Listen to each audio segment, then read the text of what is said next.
안녕하세요. 김용업의 경기부동산입니다. 구독, 좋아요 부탁드립니다. 무주택자 잘못하면 난리 나는 상황이 발생할 수 있습니다. 정부, 기관, 전문가, 일반 시민들 한결같이 내년에 집값이 크게 오른다고 하는데 어떻게 해야 살아남을 수가 있을까요? 정말 올라갈까요? 이미 영끌 비투와 영끌 갭 투자자들이 집값이 지금 떨어지자 멘붕에 빠진 상황인데 이번에는 무주택자들이 그런 상황에 노출되어 있습니다. 당장은 거래량이 거의 없지만 선거가 임박하면 분위기가 과연 확 바뀔까요? 유료상담은 010-3999-8808 1회가 아니라 지속적으로 도움을 드리니 전화 주십시오. 무주택자가 난리 났다. 꼭 이대로 해야 살아난다. 자, 지금 부글부글 끓습니다. 결국 이 아파트가 폭발 지경이에요. 과연 내년에도 폭발할까요?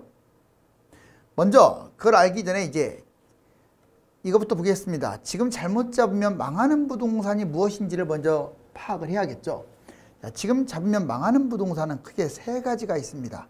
물론 지금은 비싼 걸 잡든 싼 걸 잡든 너무 많이 뛰었기 때문에 조심해야 돼요. 그런데 이제 장기적으로 10년까지 내다보고도 회복도 안 되는 곳들이 나올 수 있어요. 이거 꼭 기억하셔야 돼요. 일단 별표를 쳐볼까요? 현재 서울 외곽부터 아파트 매물이 쌓이고 있고요. 인천도 3개월새 50% 급증. 아직도 인천은 좀 뜨거운 편인데 이제 확 바뀐 거예요. 인천이 그동안에 쌌던 이유는 광역시, 5대 광역시, 다른 4대 광역시에 비해서 인천이 쌌어요. 오히려 수도권인데도. 그러니까 막 뛴 거죠. 여기 보면 일단 첫 번째 소외지역. 서울의 노도강 등 서울 외곽 지역. 노도강, 금관구 그러죠. 자, 경기도 같은 경우는 제1순환고속도로 알죠? 제1순환고속도로의 이 바깥에 거기가 서울에서 좀 머니까 그 다음에 광역시, 지방 전체 지방하고 광역시는 특별한 한두 곳을 제외하고는 전반적으로 위험합니다. 지금 여기 적혀있는 것들은 외곽이에요. 서울이 대략 3억에서 이제 이 외곽 지역들 3억이 현재 얼마까지 왔냐면 9억. 3배 뛰었어요. 딱. 3억이 9억, 6억이 뛰었죠. 얘가 하락장 오면 4.5억까지 폭락을 할 수 있습니다. 그리고 이게 늦게 회복한다는 거예요. 그나마 서울은 또 신고가 찍을 것 같아요. 근데 경기도 보세요. 경기도 똑같은 3억짜리는 한 7억까지 올라왔어요. 서울보다는 덜 뛰었지만 결국 폭락할 때는 반토막 3.5억. 광역시 보실래요? 3억이 6억 정도로. 경기도보다는 좀 덜 뛰었지만 더블 뛰었습니다. 자, 근데 결국 떨어지는 건 3억 폭락. 결국 가격이 각각 4.5, 3.5, 3억 이런 형태가 되는 건데 반토막이니까 이런 곳을 잘못 잡았다가는 거래도 안 된다 이 말이에요. 그런데 얘들보다 더 위험한 게 B아파트예요. 요즘 아직도 계속 전화 문의가 많이 오고 있는데 빌라, 왜 이렇게 빌라를 좋아하십니까? 물론 소액밖에 없고 아파트가 너무 뛰었기 때문에 빌라, 또 재개발 막연한 곳들. 누구는 또 신축 빌라를 못 잡아서 안 달랐어요. 그거 하나 팔면 몇 천만 원씩 받는다고 제가 얘기했잖아요. 그 영업비 몇 천만 원 주면 얼마나 안 좋으면 영업비가 몇 천만 원. 상가 얼마나 안 좋으면 4억짜리 4천만 원 받겠어요. 여러분들 그런 거 모르죠? 아파트 미분양 났다고 해서 뭐 4억짜리 4천만 원 줍니까? 40만 원도 안 줘요. 상가 그렇게 줘요 진짜로. 그러니까 나쁜 것들을 하지 마시라고. 오피스텔, 도시형 생활주택 이런 걸 왜 합니까? 물론 이제 예외도 있습니다. 예외도 있지만 그 보편적인 게 안 좋잖아요. 지역주택조합, 상가, 토지. 물론 토지는 꾸준히 뛴다는 속설은 있어도 황금성도 떨어지고 뛰는 게 뛰는 거지 팔리지도 않아요. 여기 보시면 자, 아파트가 폭등하자 소액 대체 투자로 지금 무주택 입장인데 이런 걸 잡는 거야. 이런 것들을. 2021년 뒤늦게 막판에 막 이게 올라갔어요. 아, 빌라도 뛰는구나. 오피스텔도 뛰는구나.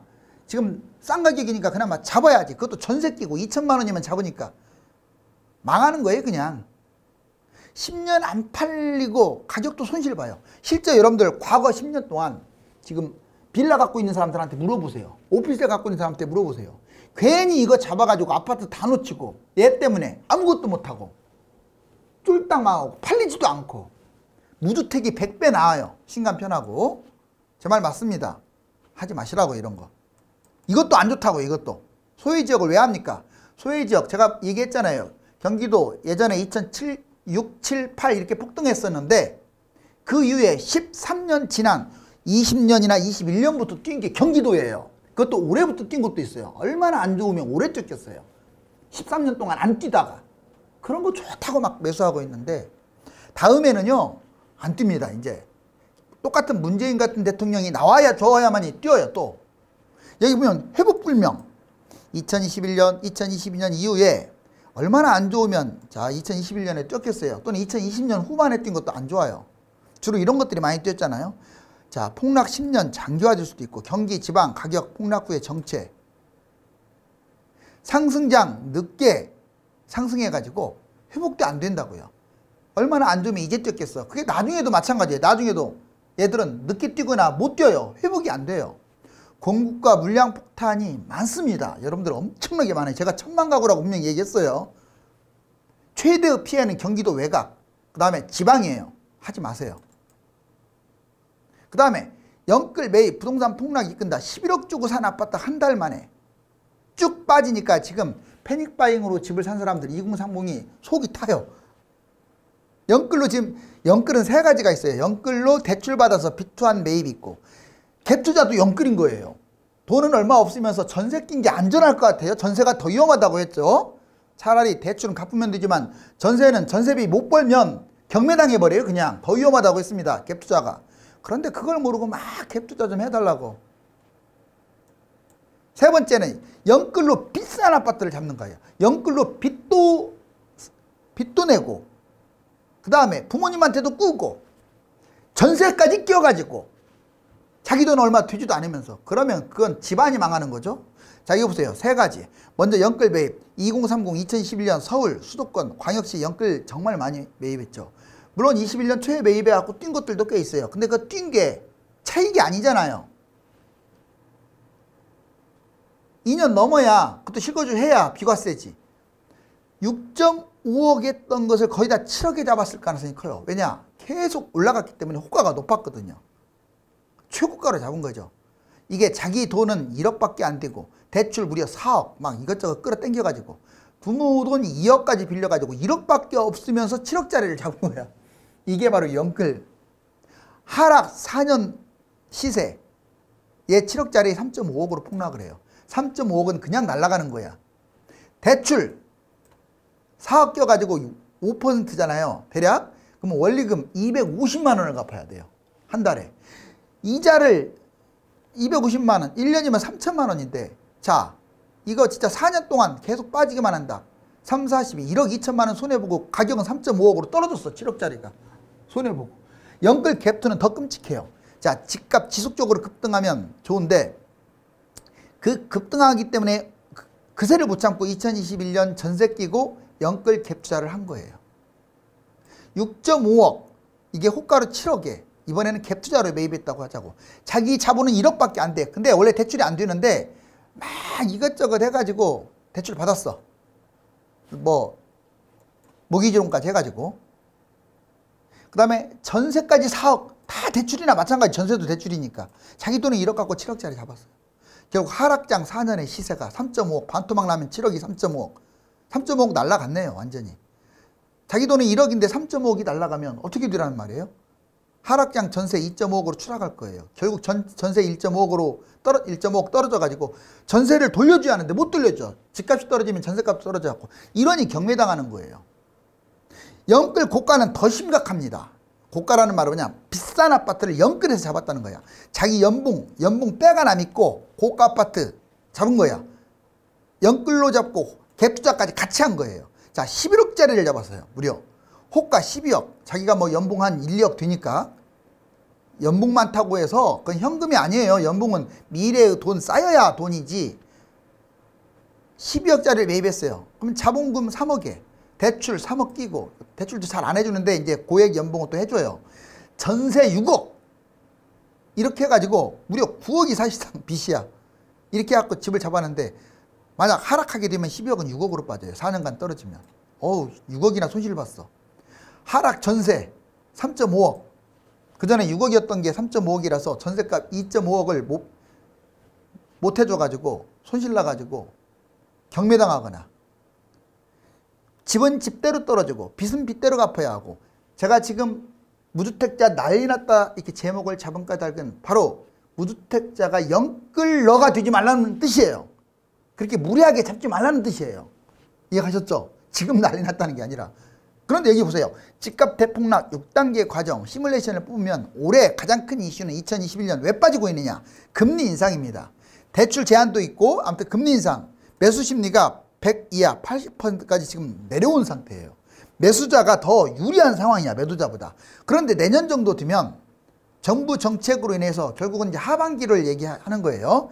매수 심리가 70 정도로 떨어질 것 같아요. 정부가 집값 잡는 쪽으로 갈 가능성이 높아요. 여당이 되든 야당이 되든 집값을 잡을 가능성이 크다고 봐요. 3단계 2023년 이제 내후년 정도 되면요. 지금 분양이 지금부터 계속 3기 신도시 사전청약 21년, 22년, 23년, 24년, 25년 이게 자꾸 누적되면서 갈수록 많아져요. 그러니까 150만 가구를 하는 거잖아요. 분양 물량 폭탄, 매수 심리 60%. 어우, 끔찍하네요. 갈수록 줄어들죠. 자, 그 다음에 4단계 2024년에는 다주택 매물이 막 터질 가능성이 커요. 집값이 팍팍 떨어지기 전에는 에이 또 올라가겠지. 그동안에 8년 동안 뛰기만 했으니까 거기에 지금 익숙해져 있어요. 다주택자들이. 에이 올라가겠지. 본인이 선수로 착각을 하고 있어요. 선수는 개뿔. 하락장에 제가 예전에 상담하다 보면 다 패가 망신하는 사람들은 집 많은 부자들이었어요. 이해가세요? 그냥 자기 그 감을 믿고 막 잡은 거예요. 주식도 처음에 1억밖에 없다가 한 7, 8억 버니까 환장해가지고 계속 하다가 다 탕진하는 거야. 부동산도 똑같아요. 선수가 어디 있습니까? 여기 보시면 4단계 2024년 아무튼 다주택 매물이 그때 튀어나와. 진작 좀 팔지.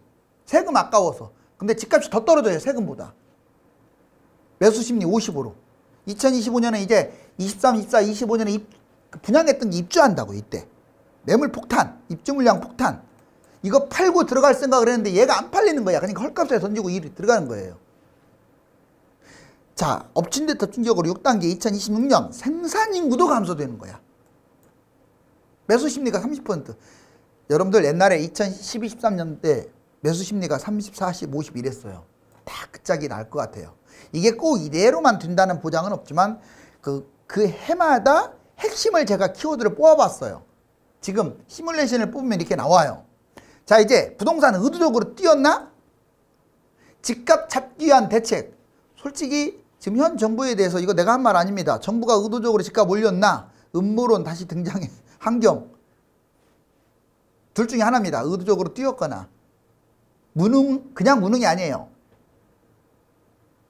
역사상 최고로 대무능한 이 둘 중에 하나입니다. 어떤 평가를 받든지 간에 아마 부동산에서 자유롭지 못할 거예요. 현 정부 말하는 거예요. 물론 국회도 포함됩니다. 거기에. 자, 여기 보세요. 먼저 왜 그러면 아무튼 뛰었든 무능하든 세금 목적일 것으로 보여집니다. 재정 인플레이션이라고. 자, 재정 자꾸 돈이 들어오고 그 다음에 인플레이션 물가도 올라가 하면서 이 지금 정부 부채가 국가 부채가 많이 늘어났잖아요. 자, 그거를 충당할 수 있으니까 의도적으로. 이거 아니면 돈을 끌어당길 수가 없으니까. 정부 살림살이가 증가하고 또 경제 성장에도 약간 이바지를 하거든요. 이것 때문에 뛰었다. 어느 정도 일리가 있네요. 자, 임사 활성화. 이건 뛰었든 안 뛰었든 이것 때문에 집값 대폭등한 건 맞습니다. 저는 이거 한 거 하는 순간 뛰었다고 봐요. 어떻게 된 게 세상에 집값 띄우려고 임사 활성화했겠죠. 세금, 대출, 임대주택 사업자 100채, 1000채를 매수했는데 놀라지 마세요. 세금 1원도 안 내요. 10년 끌고 가게 되면. 1000채를 매수해도. 그런 법이 어디 있어? 대출 엄청나게 혜택 줬어요. 대출. 일반인들은 대출도 안 나오는데 임대주택 사업자들은 대출까지. 그렇게 해서 띄웠어요. 임대차 3법. 자, 작년에 했죠. 여러분들 집값이 언제 제일 많이 뛰었죠? 임대차 3법이 나온 이후로 경기도 지방 난리 났습니다. 서울도 난리 났고요. 제일 많이 뛴 게 2020년, 21년이잖아. 이것 때문에 그래. 임대차 3법. 어설픈 법. 전세 끌어올려가지고 집값이 뛴 거야. 이것도 내가 보기에는 의심스러워. 지금 한두 개가 아니잖아요. 왜 이 짓을 왜 해? 임대주택 사업 활성화나 임대차 3법을 왜 합니까? 어설프게. 전국 풍선 효과. 이것도 웃겨요. 조정지역을 하려면 싹 해버리던가. 세금도 마찬가지. 찔끔. 여기 찔끔 저기 찔끔. 자, 결과는 어떻게 됐습니까? 지방의 군 단위, 시 단위 다 쪘어요. 결국 풍선 효과로 이렇게 효과를 만들려고 이것저것 찔끔찔끔한 게 전국을 다 띄워야 세금을 더 걷잖아요. 서울만 뛰는 것보다. 결국 그 의도대로 다 뛰었네요. 차별적으로 전국이 폭등했다는 거예요. 이 풍선 효과 핀셋 규제 때문에 집값이 폭등한 거 맞습니다. 아무튼 무능하든지 뭐 하는지. 자, 투기 세력을 방치한 것도 맞아요. 그렇게 여러분들 들었던 말이 뭡니까? 3년 내내, 5년 내내, 문재인 정부 내내 다주택자들 어떻게 해라. 임대주택 사업자들 어떻게 해라. 법인들 어떻게 해라. 왜? 이 사람들이 투기꾼 세력이니까. 근데 달라진 건 하나도 없었어요. 오히려 그 사람들한테 양탄자만 깔아줬어요. 제 말 틀렸나요? 다주택자 못 팔게만 했지 집값은 엄청나게 뛰었고 이 사람들 보유세 형편없습니다. 원래 누진세 때려야 하는데 보유세 있으나 마나예요. 그러니까 버티고 안 팔죠. 법인세. 자, 여러분들 법인들 보세요. 법인들 그냥 세금 싸니까 막 수백 티씩 수천 세씩 이번에 1억짜리 막 지방까지 가가지고 끌어당겼잖아요. 왜 그렇게 만들어요? 갭투자 이거 제한을 둬야 하는데 제한이 어디 있어요. 그냥 너나 지금도 달라진 거 하나도 없어요. 옛날이나 지금이나 갭투자 똑같이 합니다. 실거주 안 하면 세금만 내면 되고 비조정지역은 세금도 안 내요. 자, 이거 어떻게 생각하세요? 자, 기타 문제점 시세도 조작했어요. 한국감정원 이만큼 뛰었는데 이만큼 뛴 것으로 나와요. 그래서 다른 나라 이렇게 대한민국 이렇게 OECD 같은 게 보면 집값 상승률이 중간치밖에 안 뛴 것처럼 착각하게끔 나왔어요. 제가 세계 2위, 3위 그러잖아요. 공공임대만 드립다 해요. 공공임대는 여러분들이 집을 분양받는 게 아니에요. LH 살찌게 하는 거지. 300만 채를 분양하면 뭐합니까? 본인이 그걸 갖지를 못하면 임대 살면서도 자꾸 집을 사야겠다는 생각을 갖고 있는데 그걸 그냥 일반인들한테 공공을 할 게 아니라 일반 분양을 해야죠. 그냥. 그 다음에 이게 바로 나뉘면 안 된다. 25번이나 제도를 만들었어요. 이게 90%는 쓸데없는 제도야. 그것 때문에 집값이 오히려 뛰어서 차라리 2013년으로 돌아간다면 저는 집값 폭락할 것으로 보여요. 시장 자율의 원칙에 맡겨야 하는데 나뉘면 안 된다. 그것도 잘했으면 몰라. 이런 거 지금 다 했잖아요. 이거 봐보세요. 제 말 틀렸나요? 이건 특정 어떤 세력을 욕하려고 하는 게 아니라 이 제목이 나와서 이게 의도적이냐 무능하냐. 중국 헝다 부동산 개발업체. 자, 줄파산 이거 3천억 못 갚아. 헝다발 줄파산. 중국 정부 집값 하락 막아라. 지금 중국도 정말 공산주의는 맞죠. 집값이 떨어지면 떨어진 대로 올라가면 올라가는 대로 하는데 헝다 이게 애물단지예요. 헝다 대기업 디폴트 막 생기고 있는데 2.6억 이제 2002 여러분들 이 2조 이제 6천억 달러 상환 불능 부동산 업체 200개가 지금 부도났다고 그래요.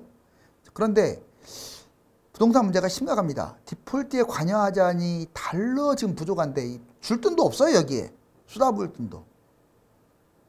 디폴트를 인정하고 그냥 파산시키자니 경제가 급추락하고 그래서 이러지도 못하고 저러지도 못하고 부동산 세계적인 영향. 헝다가 만약 줄파산 되면 어떻게 될 거냐. 중국 경제의 30%가 부동산이거든요.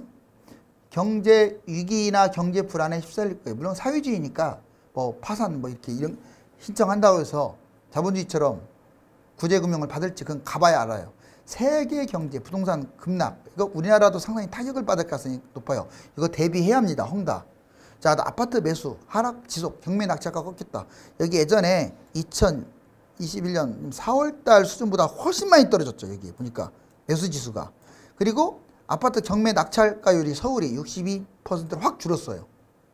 제일 지금 낮아요. 전국도 52.9로 지금 1월달 이후로 가장 낮아요. 금리 인상 영끌 줄고 막판 못난이 매입. 자, 금리 인상 보세요.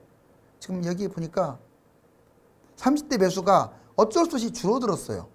매수 건수 줄어들었잖아요. 물론 전체 거래량이 줄었어요. 많이. 그 거래량 준 거에 비해서는 뭐 비율이 줄었다고는 할 수 없겠네요. 34%예요. 아파트 빌라 매매 거래량 추이 보니까 빌라가 이렇게 다세대 포함한 연립 포함한 빌라가 이렇게 오히려 아파트보다 압도적으로 많은데 돈은 적지 뭔가는 매수해야겠지. 집 사면 오른다라고 꼬임에 빠지지. 결국 이런 거 잡았다가 제가 아까 뭐라고 했어요. 폐가망신한다고 했잖아요. 잡지 마세요. 이런 거. 왜 잡습니까? 솔직히 속도가 빠른 재개발도 별론 거예요. 걔 돈 많이 내야 하잖아요. 속도가 느린 것들은 정말 언제 될지도 모르고. 아파트는 너무 비싸니까 또 잡지 못해. 기다려야죠. 중국 부동산 하락 확대. 여기 보시면 실제로 0 밑으로 이거 색깔 연한 거 보세요. 자, 내려가고 있죠. 그리고 이거는 소매 판매인데 소매 판매하고 지금 거의 비슷한 흐름. 수도권 매물 증가율 봤더니 서울 늘어났고, 경기도 늘어났고, 인천도 늘어났고, 그 다음에 서울 노원구도 늘어났고, 도봉구도 늘어났고, 강북구도 늘어나고, 집은 떨어지고 매물은 쌓이고. 2021년 많이 뛴 것들은 모두 장기적으로 위험합니다. 지금 보시면 여기 이게 경기도 남부예요. 화성, 오산, 평택, 안성. 이 정말 서울에서 거리가 먼 곳들이에요. 이게 좋지 않으니까 올해 제일 많이 뛴 거예요. 제가 아까 뭐라고 했어요? 올해 많이 뛴 곳들이 아주 안 좋다고 했어요. 그거는 여기 지역적으로도 많이 뛴 것도 안 좋고, 주로 많이 뛴 게 뭐예요? 나홀로 아파트가 많이 뛰지 않았나요? 또 많이 뛴 게 아파트가 아닌 것들, 빌라 이딴 것들이 많이 뛰지 않았나요? 오피스텔 이런 게? 그런 게 안 좋은 거예요. 이게 많이 뛰었다고 이거 자랑하는 게 아니에요. 이것은 안 좋으니까 지금 뛴 거야. 분양하는 사람들이 이거 이용해가지고 여기 분양해 먹으려고 그래요. 서울 아파트 13개월 만에 가격 하락 나올까? 지금 평균은 0.10인데, 강북구는 좀 이제 마이너스 쪽으로. 이제 솔직히 시세는 이미 다 마이너스야. 거래되면 거의 다 마이너스인데, 이제 그냥 표면적 시세가 아직은 플러스에 있다는 뜻이에요. 서울 실거래가 하락 다 마이너스만 뽑아봤어요. 약 한 60%가 넘는다고 했어요. 제가 10개 중에 6개는 무조건 하락이고, 한 두세 개가 신고가고, 2개 정도가 보합이고 그렇습니다. 이 아파트가 쭉 있는데 지금 정말 너무 뜨거워가지고 폭발할 지경이네요. 부동산은 주식과 달리 황금성이 크게 떨어지고, 한번 매입을 하면 취등록세와 부동산 복비 등이 들어가기 때문에 쉽게 빠져나오지 못합니다. 입지와 타이밍, 상품을 제대로 골라서 들어가야 합니다. 감사합니다.